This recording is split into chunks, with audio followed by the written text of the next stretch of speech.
Henry, você é jornalista, você está aí, qual que é você está indo em Isso. campo para Eu trabalhar? tô, na verdade, obrigado, Danilo. Na verdade, eu estou entrevistando as pessoas, o máximo de pessoas que eu consigo, e a Nathalie narrou os eventos que aconteceram no sul de Israel, principalmente nos kibbutzim, né, que são essas comunidades coletivas que ficam no interior do território israelense, mas no entorno da faixa de Gaza. É um território reconhecidamente parte de Israel, não é território em disputa, seja lá como queiram chamar, nem nada disso.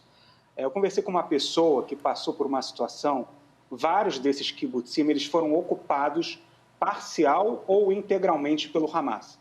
Então as pessoas estavam em suas casas, de repente elas se depararam com terroristas do Hamas passando pelas ruas do kibbutz. Elas se trancaram Putz, dentro das suas casas. O que aconteceu, em muitos casos, foi que para forçar essas pessoas a saírem das suas casas e serem sequestradas, os membros do Hamas, os terroristas do Hamas, atearam fogo nas casas. E as pessoas foram obrigadas a sair. Então, os relatos que eu tenho colhido são relatos de filmes de terror, de pesadelo, que nenhum de nós é capaz de imaginar, porque, felizmente, nenhum de nós viveu nada parecido com isso. Então, pessoas com crianças pequenas trancadas dentro de quartos por 18 horas ininterruptamente, sem água, sem luz, sem comida, em silêncio absoluto para não chamar a atenção, ouvindo os passos desses terroristas no teto da casa. Você imagina, Danilo, que para a comunidade judaica, para o povo israelense, esse quadro ele lembra alguns dos episódios mais terríveis da história do povo judeu. E por isso, assim, é difícil não, é impossível e é errado relativizar a situação que essas pessoas viveram. Pessoas viveram, vão carregar esse trauma para o resto da vida. Não estou aqui querendo dizer que a resposta israelense, que certamente vai causar a morte de civis palestinos, os civis palestinos não sejam também vítimas da situação. Mas é importante lembrar uma coisa que a gente precisa dizer. O Hamas realizou a Israel um ataque que a gente não tem paralelo na história de Israel. Então, é provável imaginar, fazendo uma análise simples, que a resposta israelense ao Hamas também não tem paralelo e é sem precedentes. O que Israel está fazendo nesse momento é uma varredura com a força aérea de bairro em bairro da faixa de Gaza, de forma a destruir alvos do Hamas. O objetivo de Israel, declaradamente hoje, é tornar o Hamas inoperante. O que significa isso? É destruir toda a capacidade do Hamas, seja ela administrativa, política e ainda mais militar. Não tem precedente em relação a esse objetivo. Até porque, em relação à dinâmica que nós todos nos acostumamos a ver ao longo do século XXI, lançamento de mísseis por parte do Hamas, foguetes, e respostas da Força Aérea Israelense à faixa de Gaza, havia uma espécie de, entre aspas, acordo silencioso, que não era um acordo, de que Israel não iria destruir toda a infraestrutura do Hamas, porque nunca fez isso, de fato. Agora, o objetivo declarado do governo de Israel, depois de uma falha de segurança imperdoável e que vai ser investigada sem a menor dúvida, depois que tudo isso terminar e vai terminar, a resposta de Israel também não tem precedentes. Eu acho que é importante a gente colocar essas situações, porque o que está acontecendo agora, a gente não tem paralelo de comparação em nenhum momento da história de Israel, nem da história do próprio Hamas. sobre Eu queria fazer Diga aqui lá. um comentário em cima do que o Henry está falando e que o André e o Reni falaram antes também. É importante falar. E por que são terroristas? Eles entraram em carros altamente armados, atirando para cima e para tudo quanto é coisa que se move, tá? Não importa se era ser humano, cachorro, não importa o que, eles estavam atirando. Isso é terror. Isso é terror. Então, outra coisa, as pessoas, eles não só eles atiraram na casa das pessoas para conseguir entrar dentro das casas, eles pegaram as roupas dos soldados que eles mataram logo que eles entraram em Israel, se vestiram com essas roupas e eles falam hebraico. E então eles gritavam na porta das casas das pessoas aqui é do exército, por favor, abra. E as pessoas abriam. Foi assim que as primeiras pessoas, as primeiras famílias começaram a morrer. Existem vários outros relatos também de famílias que se trancaram dentro dos bunkers e tentaram, não se trancaram, porque o bunker é um quarto que você não consegue trancar, ele não tem tranca.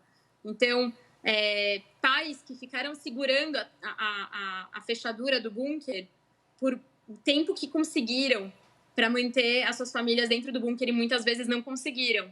Famílias que deixaram bebês recém-nascidos dentro do bunker, em algum lugar escondido, e se colocaram na frente para que matassem a eles e deixassem os bebês vivos. Isso é terrorismo, isso é crime de guerra. Em nenhum lugar do mundo isso é possível. Isso seria considerado uma questão política de revolta contra alguma outra situação. Se você está revoltado com alguma situação, você não vem e mata outros civis, você não mata crianças. Isso é terrorismo. O que a gente está passando psicologicamente é terrorismo. Eu posso só dar uma informação, Danilo? Diga lá. Desculpa interromper, mas eu acho que pode aprofundar o debate até com os dois especialistas que você tem ao seu lado, que são pessoas excelentes, inclusive. A informação que eu obtive agora é que as aulas no sul do Líbano, as aulas das escolas foram canceladas amanhã. Isso é possível um indício de que algo vai acontecer na fronteira norte de Israel também. Não dá para precisar, seria responsabilidade jornalística da minha parte, mas eu preciso passar essa informação. Obrigado, hein? Assim, tem uma série de incidentes começando a acontecer com Hezbollah, né, que é essa outra organização terrorista que está localizada no Líbano. E aquele eixo que eu comentei do Irã, eles se autodenominam de eixo da resistência. E você tem o Hezbollah junto, coordenado com o Irã e com o Hamas. Então, talvez possa ser uma ação coordenada que vai aumentar o escopo e vai ter uma outra frente.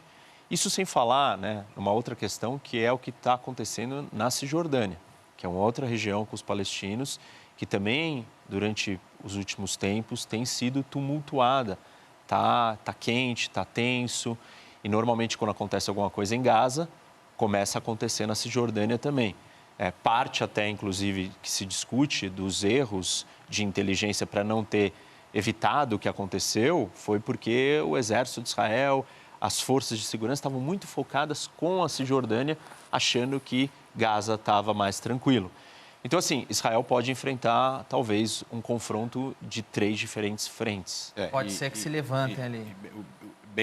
E como o Henry bem colocou, o Hezbollah, que é um grupo terrorista muito mais forte que o Hamas.